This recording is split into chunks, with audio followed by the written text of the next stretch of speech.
Dis-moi, disciple, combien de fois t'es-tu promis que cette fois-ci, tu allais t'y tenir? Combien de fois as-tu commencé avec le feu et terminé dans les cendres? Ce n'est pas un reproche, c'est un miroir, parce que moi aussi, j'y suis passé. Le grand mensonge de notre époque, c'est de croire que la transformation vient d'un grand moment, d'un déclic fulgurant, d'une révélation qui change tout. Mais ce n'est pas vrai. Ce que tu es, c'est ce que tu fais chaque jour quand personne ne regarde, ce que tu tolères, ce que tu remets à demain, ce que tu évites, ce que tu répètes, ce que tu acceptes de faire chaque jour, tu le deviens. Pas ce que tu espères, pas ce que tu proclames, pas ce que tu rêves, ce que tu fais. La constance, disciple, voilà ce qui sépare ceux qui effleurent le sommet de ceux qui deviennent la montagne. Et pourtant, on la glorifie si peu. On célèbre le talent, on encense le génie. Mais le génie sans discipline, c'est une étoile filante,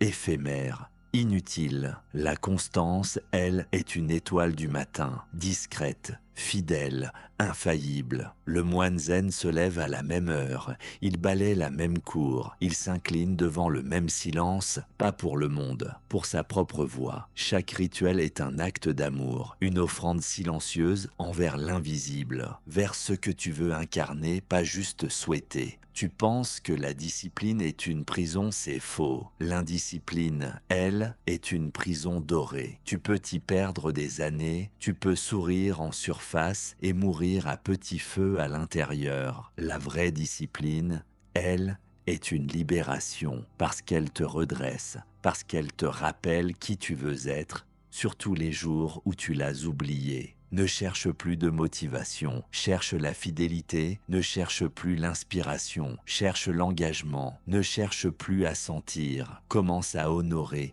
Imagine le sabreur, s'il n'a pas répété ses mouvements 1000 fois quand il faisait beau, il mourra sous la pluie. Imagine le calligraphe, s'il n'a pas trempé son pinceau chaque matin dans le même silence, il trahira son art devant l'empereur. Et toi, qui veux-tu devenir? Car chaque jour tu poses une brique, chaque choix, chaque geste, chaque rituel est une incantation. Tu ne médites pas pour aller mieux, tu médites pour être fidèle à ton axe. Tu ne t'entraînes pas pour être plus beau, tu t'entraînes pour honorer ton énergie. Tu n'écris pas parce que tu es inspiré, tu écris parce que c'est le contrat sacré que tu as signé avec ta mission. Et quand c'est dur, quand c'est lent, quand tu n'en peux plus, alors là tu comprends que c'est justement là que se forge le vrai feu, pas dans les jours faciles, dans les jours où tu n'as rien à donner et tu donnes quand même, dans les jours où tu veux disparaître et tu restes quand même debout. C'est là que tu gagnes sans que personne ne t'applaudisse. Les maîtres du zen ne deviennent pas maîtres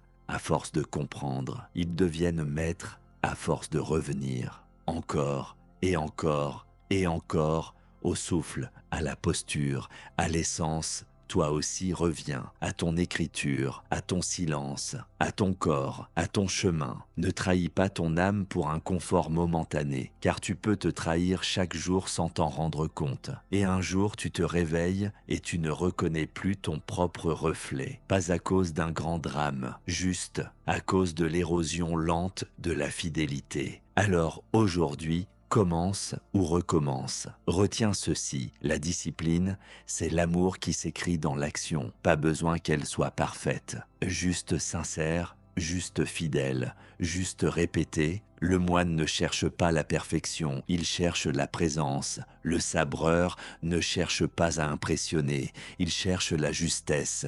Le sage ne cherche pas à plaire, il cherche à s'aligner. Et toi, mon disciple, cherche seulement à tenir, à revenir, à déposer chaque jour une pierre sur le sentier. Et tu verras, ce chemin-là, il ne mène pas au sommet, il le devient. C'était l'âme du sage. On se retrouve très bientôt pour aller trancher de nouvelles vérités, mon disciple.